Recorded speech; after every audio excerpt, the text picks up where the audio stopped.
반카톨릭 신학교회사 6번째 시간입니다. 순수한 교회를 향하여라는 제목을 붙여봤고요. 이제 성배율주의 신앙들이 등장하는 그런 부분들입니다. 여기 지도에다가 이렇게 거무잡잡하게 찍어놓은 게 뭐냐면은 당시에 성경들을 믿는 사람들이 활동 지역들이에요. 활동 지역들이고, 물론 로마에도 그 성경들 믿는 사람이 있었고요. 많은 곳 있었지만 이미 예루살렘에서는 이제 촛대가 옮겨진 상태니까 이방 지역들에서 역사하게 되는데, 지금 이 시대는 아직 스머나 교회 시대거든요. 아직은 박해 그 기간 동안의 이야기입니다. 이런 지역들이 적지만 점점 성경 들으면 사람들이요, 터키 지역을 중심으로 해서 발칸반도 북쪽으로 올라가서 이 라인 따라가는 거죠. 이탈리아 북부, 그 다음에 프랑스 남부, 나중에 스페인까지 가게 되는데 지금 이 정도. 그리고 여기 카르타고인데요. 카르타고도 당시에 성벌주의 그룹들이 존재해 있었습니다. 자, 박해 중에 누룩이 생겨났다 그랬죠. 지난 시간 끝에 머리에 그랬어요. 박해 받으면서 믿음을 지킨 것은 좋은 일이로되 그 가운데 누룩들이 있었다. 그 중에 어떤 것이 있었냐면은 순교자 이퀄 정통, 이런 개념이 생겨나게 된 겁니다. 순교자는 성인이다 이거죠. 얼마나 주님을 사랑했으면 순교했겠냐. 그렇죠. 그들의 순교의 신앙 자체는 당연히 존중하지만은, 그렇다고 그분들이 말한 것이 모두 100% 올바른 교리냐, 그렇지 않다는 얘기입니다. 하지만 사람들은요, 사람을 존중하잖아요. 성경 말씀을 존중해야 되는데 사람들은 사람을 존중해요. 그렇죠. 내가 따르고 있는 어떤 지도자가 정말로 훌륭하면 막 더 따르고 싶고 다 훌륭하게 보이잖아요. 좀 잘못해도 잘못한 건 안 보여요. 잘한 것만 보여요. 이러다가 우상화가 되어버리는 거예요. 그러한 모습이 반성경적인 모습을, 반성경적인 교리를 말하면 그 교리 따위도 바르게 받아들이는 이런 일이 점점 교회에서 초기부터 생기게 되었다 이거죠. 결과적으로 거짓 교리가 양산되는 게 문제라는 얘기입니다. 순교자를 존중하는 것까지는 좋은데 거짓 교리가 양산되는 것이 문제죠. 자, 어떤 일이 있었습니까? 이그나티우스 안티옥 감독이 트라이누스 황제 때 순교한 사람이고요. 제가 지난 시간에 설명할 때 다른 교부들보다도 이그나티우스 정도는 성인들을 믿는 사람들도 존경할 만한 사람이다라고 언급은 드렸지만, 이 사람이 이런 말을 했어요. 예수 그리스도가 계신 곳에는 어디나 카톨릭 교회가 있다, 이런 표현이 나와요. 그의 서신 중에. 그러니까 이런 이그나티우스 정도로 훌륭하신 분이 한 말은 사람들이 당연히 받아들여야지 않겠어요? 그래서 카톨릭 교회는 정말 초기부터 존재했던 교회구나 라고 생각하죠. 근데 사실 저 말은 위조 문서예요. 이그나티우스가 쓴 7개의 서신들이 있다고 알려지는데, 학자들에 따라서 요 3개는 위조고 요 4개는 진짜야. 어떤 학자는 아니야, 전부 다 위조야. 이그나티우스의 이름을 빌린 다른 저작물이다, 이렇게 하는 경우가 많은데, 종교개혁자 칼빈 같은 경우도 이그나티우스의 저작들을 저건 아니다라고 평가를 했었어요. 많은 학자들이 이렇게 평가하는데, 그래서 이거는 이제 카톨릭 쪽에서 나온 문서일 거다. 하지만 초기부터 이러한 사상들이 나타났고요. 이그나티우스의 이름을 빌려서 말하니까 사람들이 그 말을 더 듣지 않겠어요? 권위 있는 이름이잖아요. 그 다음에 폴리캅이라는 사람이 또 있죠. 이 사람은 안토니우스 피우스라는 황제 때 순교했는데, 이 바로 다음 황제가 마르쿠스 아우렐리우스 황제인데, 이제 자료들에 따라서 아우렐리우스 황제 때 죽었다라고 말하기도 하지만요, 사실 그 바로 앞에 황제 때 죽었어요. 어쨌든 스머나 교회 감독인데, 이 사람이 한 말 중에 우리 모두의 어머니 되신 분께 대한 믿음이라는 표현이 나와요. 여기서 어머니는 마리아를 말하는 것이 아니고 교회를 말하는 겁니다. 교회. 그러니까 하나님이 아버지라면 교회가 어머니다, 이런 말이에요. 그래서 교회가 곧 이제 교회가 그리스도의, 좀 이따 말하겠지만 교회가 그리스도의 몸인 건 좋은데, 이것이 너무나 왜곡되어 흘러다 보니까 교회 안에는 구원이 있고 교회 밖엔 구원이 없고 이런 말이 나오게 되는 거예요. 그런 잘못된 교리가 나오는 거예요. 그 다음에 키프리아누스, 보통 시프리안이라고 말하는 사람, 시프리안이라는 말을 아마 많이 들었을 거예요. 영어를 번역해서 나온 책들이 많다 보니까 이제 시프리안이라는 표현하지만 저는 가능하면 그 원래 발음으로 쓰려고 합니다. 키프리아누스라는 이 카르타고 감독인데, 이 사람 발레리안 황제 때 순교했어요. 다 순교자들이에요. 다 훌륭하신 분들이에요.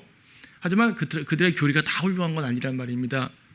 이그나티우스 같은 경우는 위조 문서니까 저 이그나티우스의 말이 아니다라고 알 수가 있는데, 나머지는 본인들의 말이 맞아요. 어떤 말이냐면은 로마 교회는 베드로 위에 세워졌다라고 이제 말하는 거죠. 그래서 이제 로마 교회가 베드로 교회에 세워졌으니까 베드로가 로마에서 순교당했고 로마 교회는 베드로의 교회이고 그러므로 베드로 교회의 후계자, 베드로가 천국 열쇠 받았으니까요.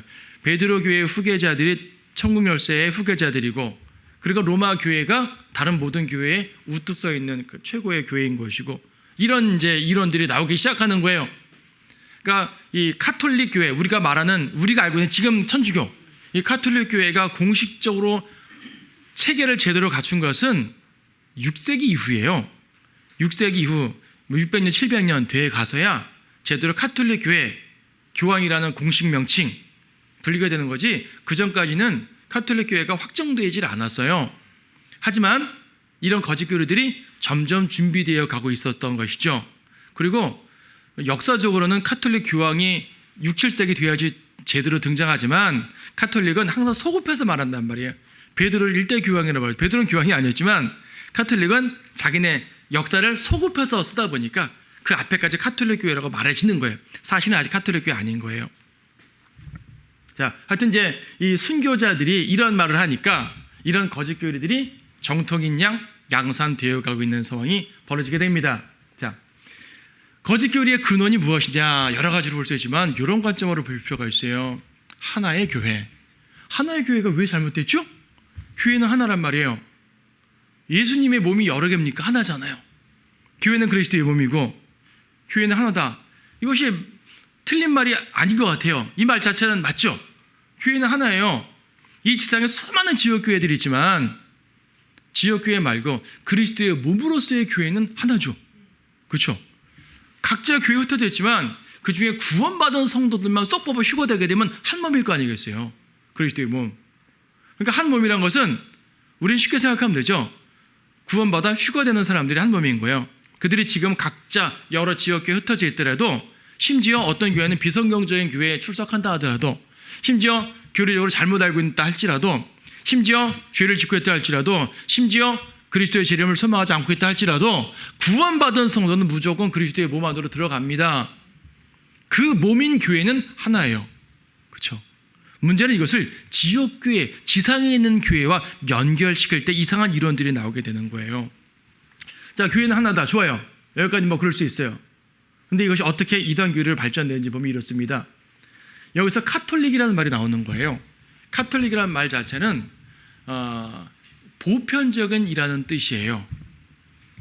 저기 헬라어에서 나온 말인데 캣이라는 말이 무엇무엇을 향하여, 무엇무엇을 위하여라는 전치사라는 말이고 이제 그 홀릭이라는 말이 전체적인 그런 말이에요.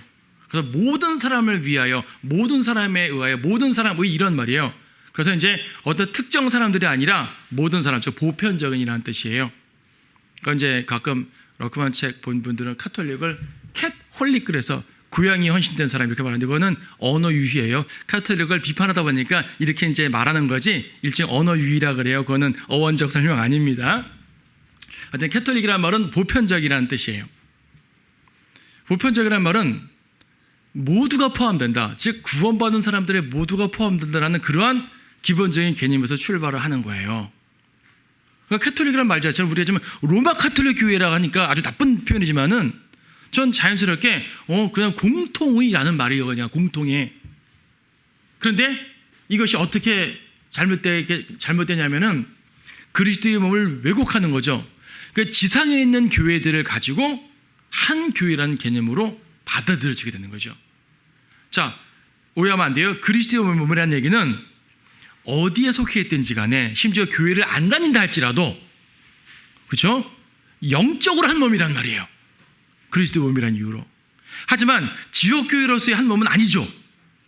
그런데 카톨릭이라는 단어를 쓰면서 이 지상의 교회들을 하나로 묶는다는 개념이 들어오게 되는 거예요. 지상에 있는 교회들이. 그러니까 로마 카톨릭에서 이제 이 단어를 딱 자기네가 처형해가지고 바로 로마 교회, 이 로마 교회가 곧 보편적인 교회야. 그러므로 로마 교회가 곧 그리스도의 몸이야. 그러므로 로마 교회 혹은 로마 교회 소속 교회들에 들어오지 않으면 그리스도의 몸에 안 들어온 거야. 이렇게 말하게 되는 거예요. 자, 카톨릭이라는 단어 뜻 자체가 잘못된 건 아닌데 로마 카톨릭이 이 단어를 차용함으로써 자기네 조직이 곧 그리스도의 몸이다 라는 말을 하게 되는 거죠. 이렇게 되기 위한 과정들이 계속 스마나 교회 시대에 많은 교부들의 잘못된 어휘나 잘못된 사상들을 통해 이러한 교리가 들어서게 되는 겁니다. 자, 이래서 이제 로마 교회의 수위권 가장 높다는 수위, 가장 높은 그 머리란 얘기죠. 로마 교회가 다른 모든 교회의 머리란 얘기입니다. 자, 이거예요. 분명히 교회는 하나인데 현실적으로 교회는 많잖아요. 그렇죠? 당시에 보더라도 스모네에도 교회가 있고 에베소에도 교회가 있고 카르타고에도 교회가 있고 로마에도 많이 있잖아요. 교회는 분명히 하나인데 교회가 많단 말이에요. 그럼 어떤 교회가 참 교회고 그 교회 우산 속으로 들어가야지 참 교회가 되느냐, 이런 논쟁이 있었을 거 아니겠어요. 사실 처음부터 로마 교회가 우뚝 선 건 아니에요. 2세기 정도까지만 해도요, 많은 교회들이 독립적이었었어요. 독립적으로. 로마 교회는 그냥 로마 교회예요, 그냥. 에베소 교회는 에베소 교회죠, 그냥. 서로 간에 목사님들끼리 교제할 수 있어요. 교류할 수 있어요. 하지만 누가 더 높다? 이런 거 없단 말입니다. 근데 점점 아까 교부들의 그런 말을 통해서 사람들의 생각 속에 그래, 베드로가 세운 교회인데 이런 관념들이 들어가는 거죠. 베드로는 수제자인데, 베드로는 천국의 열쇠를 받았는데 당연히 베드로가 계승자지. 그럼 로마 교회 목사가 다른 교회 목사보다 높지, 이런 생각이 나오는 거죠. 결과적으로 나중에는 로마 교회의 감독이 다른 모든 교회의 대표 감독, 그러면 특별한 명칭을 부여해야지 교황이란 말이 등장하는 거예요. 아직까지는 교황이란 말이 안 나왔어요. 로마 교회의 수위권이 주장이 되는 겁니다. 로마 교회가 딱 수위권을 잡으니까요, 타 교회들을 지배하게 됩니다. 그리고 온갖 이단 교리를 양산해요. 로마 교회가 잘못해도 다른 교회가 그건 잘못된 교리인데요 라고 말할 수 있었는데, 이제는 그렇게 말할 수가 없는 거죠. 대표 교회가 말해버리니까 다른 많은 교회들은 그 말을 들어야 되는 거예요. 로마 교회는 대표니까. 그렇게 되기 위한 또 여러 가지 과정이 또 존재합니다. 자, 교황제도 아까 말했죠. 근데 아직은 교황제도가 확정되진 않았다 그랬습니다. 확정되진 않았지만 교황제도를 위한 씨앗이 계속 생기는 거죠. 베드로의 계승을 주장하고 AD 7세기 이후에 확정되거나 그레고리 교황 때 확정되긴 하지만 베드로의 계승권을 계속 주장하는 거예요. 자, 이렇게 하나의 교회라는 말이 꽤 좋은 말 같지만, 이 하나의 교회라는 이 말을 통해서 카톨릭이 이 말을 자기네들이 꽉 잡음으로 말미암아 얼마나 잘못된 이단 교리가 양산되는지를 역사적으로 보여주는 도표예요. 그럼 현대의 하나의 교회는 뭐예요? 에큐메니컬 운동이거든요. 에큐메니컬 운동. 에큐메니컬 운동은 로마를 중심으로 한 하나의 교회가 되는 겁니다. 로마 중심. 사실 에큐메니컬 운동이요, 20세기에 처음 나왔을 때 20세기 초에 이제 발언했는데, 에큐메니컬 운동은 개신교 내의 운동이었어요. 원래 카톨릭 운동 아닙니다. 개신교회 내에서 성공회와 루터교 이런 개신교들이 그리스 정교회하고 손을 잡고 에큐메니컬 운동을 시작했어요. 원래는. 처음에는 이제 카톨릭은 지금까지도 공식적인 회원 교회가 아니에요. 옵저버 자격으로 참여하지만 공식 회원 교회는 아니죠. 왜냐하면 교황이라는 존재가 다른 교회들과 동등하게 연합되기 싫을 거 아니에요. 자기 밑으로 집어넣길 바라지. 그래서 로마 카톨릭은 옵저버 자격으로 참여는 하나 사실 뒤에서 조종하는 것은 카톨릭인 거죠. 그래서 많은 개신교 교회들이 에큐메니컬 운동을 통해 가지고 친카톨릭화 하고 있잖아요. 적어도 개신교라면 카톨릭이 싫어서 프로테스트 반항해서 개혁한 거잖아요. 근데 다시 카톨릭, 친카톨릭으로 간단 말이죠. 이게 다 카톨릭, 교황의 치마포로 들어가는 모습인데, 그렇게 되어야지 하나다. 카톨릭은 지금까지 여러 개의 교회 분열을 마음 아파했습니다. 맨 처음에 그리스 정교회하고 분열된 것이 마음 아팠고, 그 다음에 개신교가 분리된 것이 마음 아팠죠.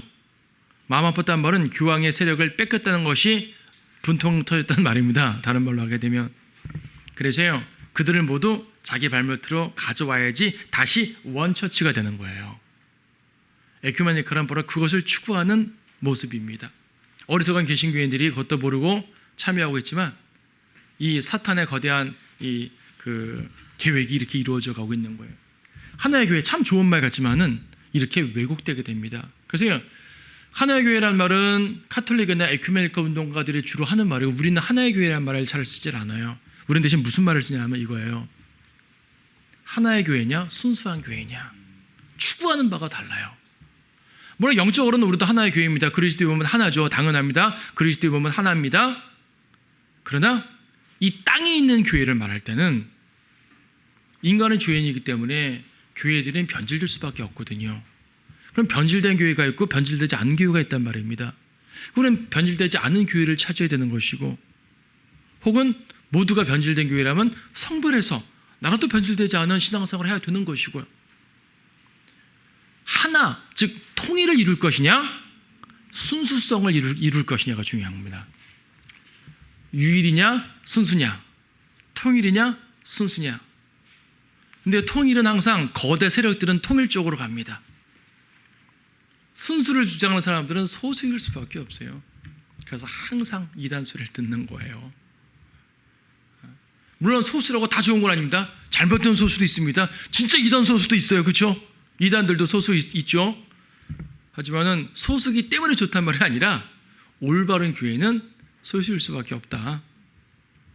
왜냐하면 순수한 걸 추구하니까. 자, 하나의 교회를 주장하는 사람들의 주장은 이렇습니다. 그리스도의 몸은 찢을 수가 없지 않냐? 말은 만든 것 같아요. 예, 맞아요. 그리스도의 몸 자체는 찢기지 않습니다. 마귀가 찢겠어요? 누가 찢겠어요? 그리스도의 몸을 구원받은 성도를 떼어낼 수 있냐고요. 그리스도의 몸을 찢는다는 얘기는 구원받은 성도를 떼낸단 말인데 그건 불가능하잖아요. 그리스도의 몸 자체는 찢기지 않습니다. 하지만 하나의 교회를 주장하는 사람들은 이 지상의 교회를 그리스도의 몸으로 본 상태에서 이 지상의 교회가 분열되면 안 된다. 이 개념을 갖고 하는 말이에요. 말은 분리한 교회는 교회가 아니다. 그렇죠? 참 이상하게요. 로마 카톨릭은 개신교가 분리했을 때도 전 교회가 아니라 그랬어요. 분리한 교회니까. 근데 어느 순간 인정해요. 한 200년 종교 전쟁을 하고 나서 인정을 합니다. 오케이, 너희 프로테스탄트 인정해줄게. 너희도 교회야. 인정해줘요. 자기가 인정하면 교회가 되나요? 인정해주는 거예요. 네. 우리나라 처음에 은사주의 교회가요 2단이었어요. 장로교나 많은 감력이 이런 데서 은사주의 2단이라 오순절교 2단이라 그랬어요. 처음에 세력이 커지니까 2단 풀어주는 거예요. 그런 거 많아요. 침례교회, 독립 침례교회 말고 교단 침례교회 말입니다. 침례교회도 처음에 2단 소리 들었어요. 이상하잖아요. 앞에서 그냥 물만 찍으면 되는데 괜히 물에 막 담그네요. 이상하잖아요. 2단이라 그랬다고요. 세력이 커지니까 2단 소리 안 하는 거예요. 자, 2단인지 아닌지가 세력으로 결정된다는 말이에요. 카톨릭은 그렇게 평가하는 거예요. 하나님의 평가가 아니죠. 자, 불리한 교회는 교회가 아니다. 이렇게 말하는 거죠. 그러면 이 사람들의 말은 뭐냐면 불리한 교회는 교회가 아니니까 불리한 교회에 다니는 사람들은 구원 안 받은 사람이다라고 말하는 거죠. 어디서 많이 들어본 말 같지 않으세요? 성경들에 있는 교회라고 하는데도 이런 말을 하는 사람들이 종종 있잖아요. 독보리 것이도 교회는 유지된다. 마태복음 13장에 보게 되면은 곡식밭에 알곡과 독보리가 같이 있어요. 그러니까 종들이 주인님 독보리를 뽑아버립시다. 그랬더니 주님이 하는 말씀이 지금 뽑다가 안 되니까 추수 때까지 놔둬라. 추수 때 추수꾼들을 통해서 천사들을 통해서 다 분리할 거다. 다시 말해 곡식밭 안에는 독보리도 있을 수밖에 없다. 근데 여기 곡식밭은 뭐예요? 밭은 세상이라. 마태복음 13장 말씀 보면요.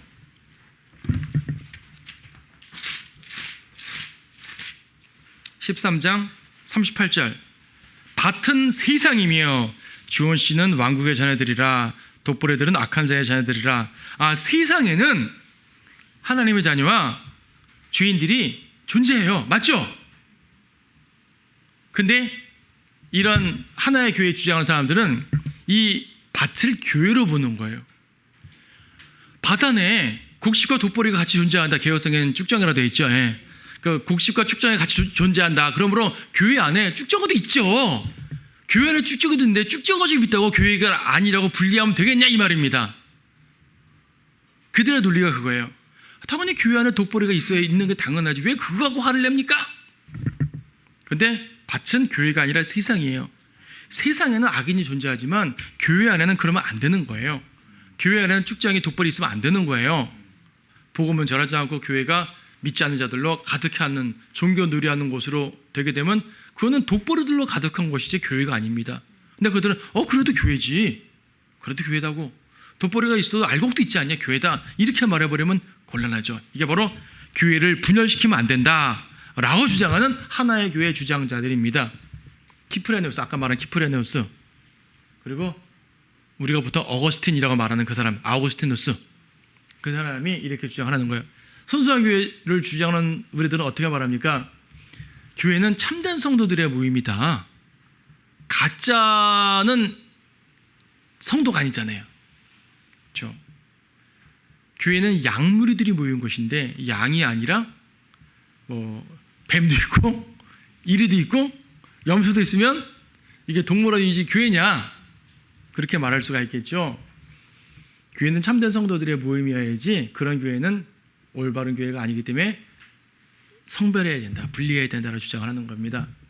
독버리로 가득 찬 것은 교회가 아니다. 전 세상이지 교회가 아니다. 그렇죠?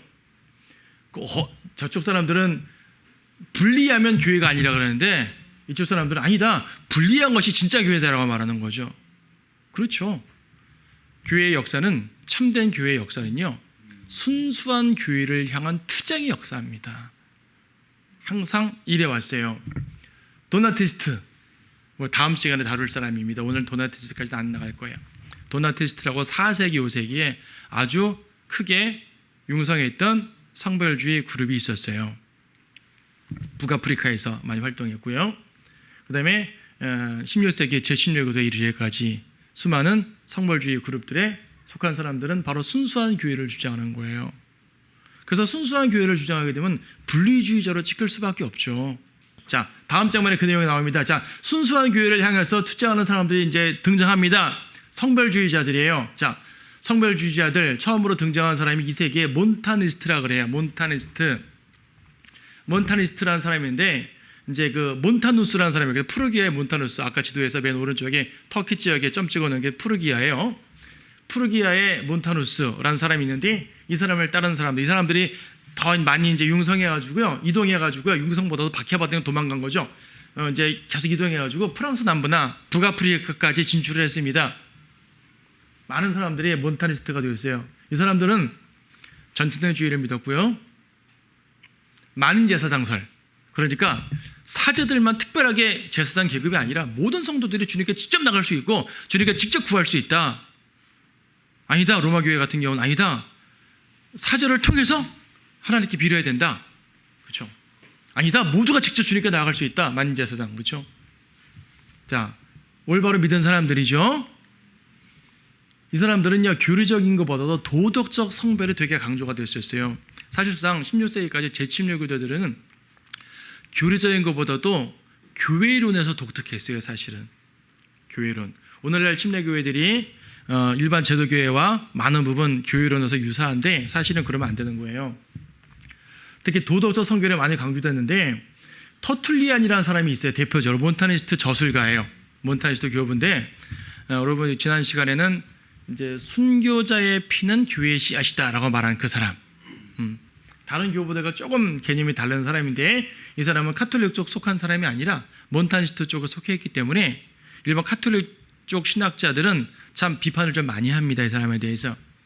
터툴리아누스, 이 사람은 글을 꽤 많이 썼는데 정말로 저술가 되게 많은 주제를 썼는데 그 중에서 우상숭배에 대해 교리적인 글을 썼고요. 일부일처제, 당시에 일부다처제 시행하는 사람들 많이 있었을 거 아니겠어요. 로마 시대니까.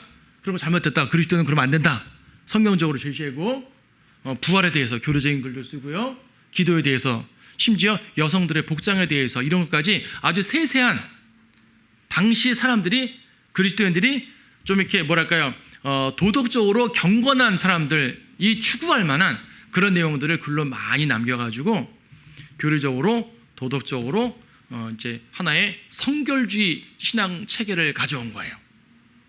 훌륭했죠. 예. 왜냐하면 당 로마 시대에 아무리 그리스도인이라 하더라도 로마라는 세상에서 익숙해지다 보니까 로마의 퇴폐주의를 많이 쳐다보고 살거든요. 오늘 여러분 그리스도인이라 하더라도 세상에서 쳐다보고 사니까 저런 퇴폐주의고 악한 모습들이 내가 행하지는 않더라도 내가 많이 보잖아요. 보고 듣다 보니까 내 관념 속에 저것은 죄가 아니야처럼 생각될 때가 많단 말이에요.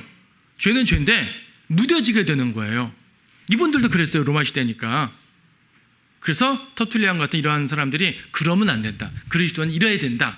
교리적으로 도덕적으로 이런 것들을 많이 제시했던 분입니다. 몬타니스트는 이래서 생활적인 성결 이런 부분을 매우 강조했던 그러한 집단이에요. 그런데 문제가 있어요.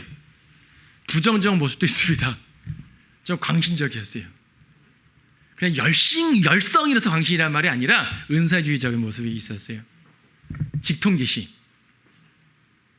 꿈이나 환상을 통해서 계시를 받고요. 성령의 직접적인 역사를 통해서 행동하는 것. 이런 주장들을 꽤 많이 합니다. 이분들이 재침례교라고 직접 말하지는 않지만 당시 카톨릭의 그러한 아직 카톨릭은 아니지만은 그 로마 교회를 중심으로 한 그 제도권 교회의 잘못된 것들로부터 분리해서 올바른 신앙을 추구하는 사람들이 이런 것을 하다 보니까 오늘날 분리주의자 중에 일부가 이렇게 광신적인 사람들이 있었잖아요. 시아모 종말론도 하게 되고 16세기 재침례교도들 중에 일부가 독일에 있는 재침례교도도 일파가 시아모 종말론과 광신적 신앙을 보였어요. 실제로. 그러니까 사람들이 어떻게 평가하겠어요? 봐라, 재침례교는 저렇게 이단이야 라고 말하게 되는 거예요. 그러니까 몬타니스트는 좋은 점도 있지만은 이렇게 잘못된 부분도 있기 때문에 우리 믿음의 조상이라고 딱 집어 말하기가 애매해요. 저는 이제 이렇게 그 역사적 과정을 일단 설명을 하지만 우리 믿음의 라인으로서는 사실 몬타니스트는 저는 빼고 말합니다. 이런 부분들이 되게 강하거든요. 물론 이제 한쪽에서는 저거는 카톨릭 쪽 사람이 쓴 평가 아니냐라고 말하지만 그래도 팩트는 팩트예요. 약간 위험한 단체였습니다. 그 다음 사람들은 누구냐면은 노바티안이라는 사람도 등장합니다. 노바티안 한 세기 정도 지났죠. 노바티안은 로마의 감독 노바티아누스. 이 사람 로마 사람이에요. 로마 교회 사람이에요. 로마 교회도 좋은 사람이 있는 거예요. 당시에 감독이라 할 때 여러분 당시 로마 교회, 안티옥 교회, 로마 교회 이런 교회는 한 1,200만 모이는 교회가 아니에요. 교회가 꽤 커요. 그리고 교회마다 전체 몇천 명 모여서 집회하는 것이 아니라 부분적으로 모이게 되지만 로마에 소속된 교회니까 로마 교회라고 보통 말해져요. 그리고 로마 교회 그렇다 보니까 로마 교회 감독이 한 명이 아니에요. 이때는 거의 1,200명 정도의 감독 단이 있다 그래요. 목사 단이 있다 그래요. 그러니까 꽤 많죠. 그 중에 한 명이에요. 노바티아누스라는 사람은. 어떤 일이 벌어지냐면은 데시우스 박해 때 배교자들이 교회에 들어와요. 지난 시간에 잠깐 설명했던 것 같은데 배교자들이 그러니까 생겼어요. 박해란 건 뭐냐면 이런 겁니다. 그리스도를 잡아 죽이고 자 우상숭배에 참여하면은 안 죽일게 이겁니다. 그렇죠? 왜 옛날에 그랬잖아요. 예수님 동상 밟으면 살려줄게 이런 거 나왔잖아요. 일본에서 행한 거지만은 그건 좀 잘못된 예고. 로마니까 비너스, 주피터 이런 뭐 신들을 많을 거 아니겠습니까? 신들에게 숭배하고 거기서 음식을 같이 먹고 난 우상 숭배했습니다. 증서를 써요. 그래야지 박해를 피해요. 왜냐하면 군인들이 죽이려고 그러면 전 우상 숭배 참여한 사람이에요. 그래, 넌 참여했군. 안 죽인단 말이에요. 증서 없으면은 우상 숭배했어도 죽어요. 증서 써야죠. 자, 이렇게 박해가 심해지니까 교회 내에 많은 사람들이 이처럼 배교를 했어요. 문제는 박해가 끝난 다음이에요. 박해가 계속하는 거 아니라 그랬습니다. 몇 년하고 끝납니다. 1년 하고 끝납니다. 1, 2년이 되게 커서 그렇지 끝나요. 박해가 끝난 다음에 배교자들이 슬슬 교회로 기어 들어오네요. 들어오니까 이들을 어떻게 받아들일 것인가 말 것인가 논쟁이 있는 거예요. 엄청 큰 논쟁이 있어요. 어떤 경우는 무조건 받아들이자.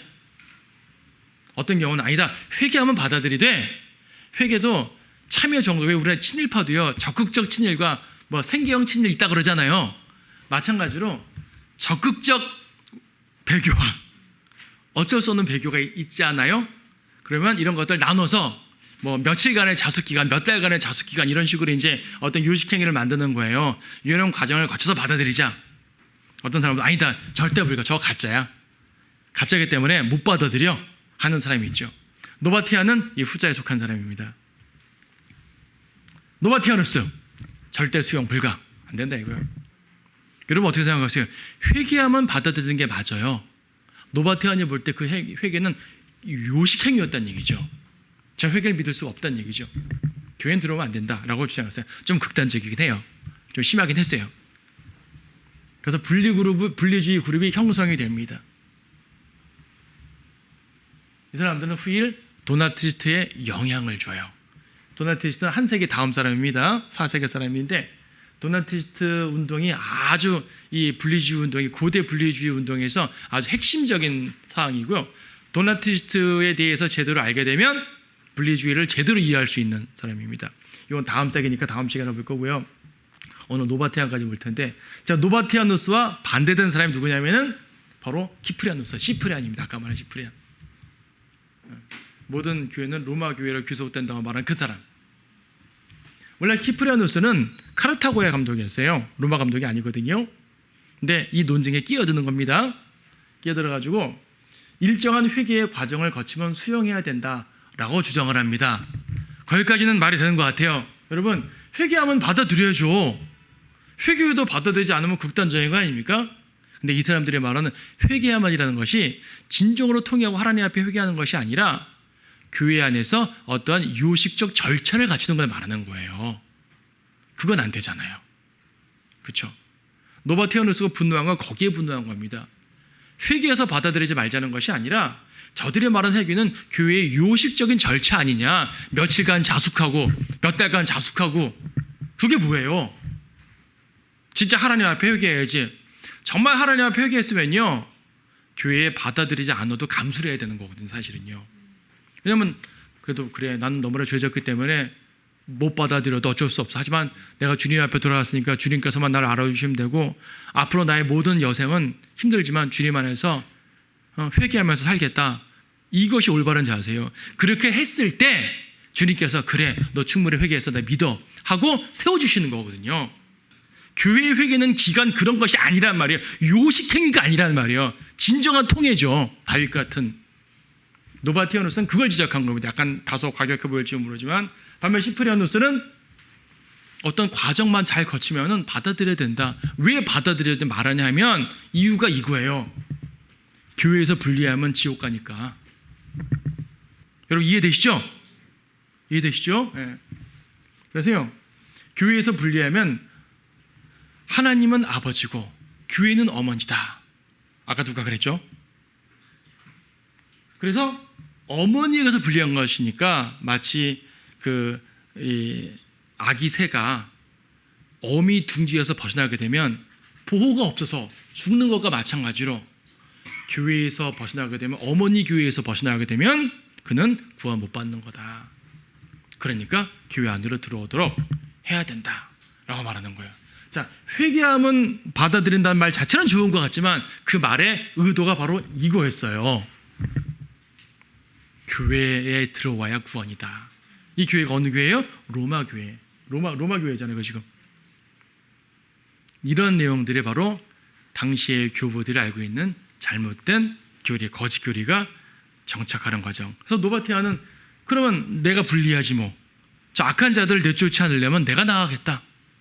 이걸 성별, 분리라, 거룩한 성별이라 말하는 거예요. 그래서 교회 사회 보게 되면 수많은 교회들이 성별을 거친 것은 교회들이 점점 타락해 갔기 때문이에요. 성령들이 없는 교회는 성별의 역사다. 이것을 알고 이 원리. 그러니까 지금 이런 분들 보게 되면 아까 노바티안도 그렇지만 몬타니스트도 그렇지만 완벽하지 않아요. 우리의 믿음의 조상들 다 완벽한 사람들 아니라니까요. 부족하고 과격하고 정말 우리가 볼 땐 에이 너무 심했다 이런 분들 많아요. 하지만 원칙이 뭐였냐? 왜 저렇게 할 수밖에 없었냐?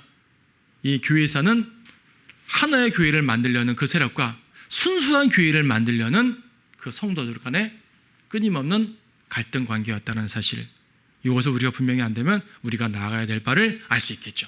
이것이 오늘 강의의 주제였습니다.